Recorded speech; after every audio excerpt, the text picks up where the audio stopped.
To verify the girl's virginity, the shaman placed burning talismans into water, creating sacred water, then immediately handed it to the girl, forcing her to drink it. The moment the girl swallowed the water, the shaman appeared behind her like a ghost, striking her virginity a cue point when she least expected. As the gushing sacred water extinguished the candle, it meant the girl had passed the test.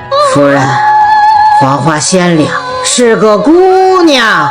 The very next day, the girl donned a bright red wedding dress and was sent to the mountain god's cave for the marriage ceremony. Everyone assumed she was a helpless victim being manipulated.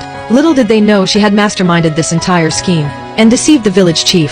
For centuries, their village had devoutly worshipped the mountain god. To ensure favorable weather and good harvests, they would select one maiden of marriageable age each year to be offered to the mountain god's cave. But none of the women sent into the cave ever came out alive, leaving all the village girls living in constant fear. Unexpectedly, the girl took the initiative to approach the village chief and declared that she had just come of age this year and was willing to become the mountain god's bride. 小美儿，去年你姐姐才进去，今年是轮不到你的。 According to village tradition, she would normally have to wait 2 more years to become a falling blossom maiden. The reason the girl volunteered for the cave marriage was because her sister had been sent in last year, would vanish completely, so she had to go in herself to uncover the truth. That's why the girl immediately declared. The shaman had divined she was highly fertile. Marrying the mountain god would surely grant her his protection. Hearing this, the village chief naturally didn't refuse. But before the wedding, the village matrons had to examine her body once more to ensure the mountain god's bride remained pure.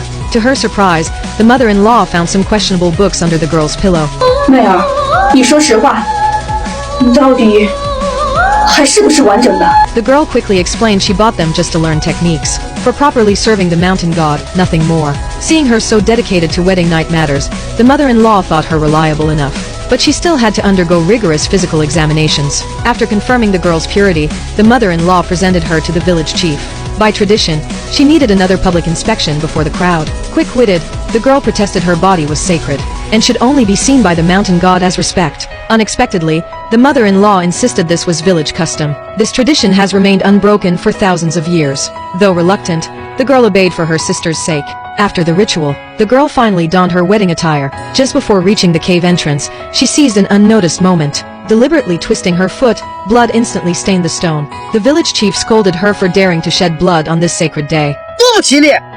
村长，这是大师给我的护身符，能保佑我万事大吉。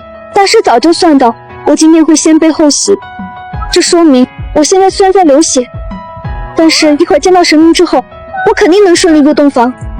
After hearing her explanation, the chief reluctantly overlooked the taboo. Producing a red cloth strip from his pocket, he instructed her, "This must remain until you stand before the mountain god."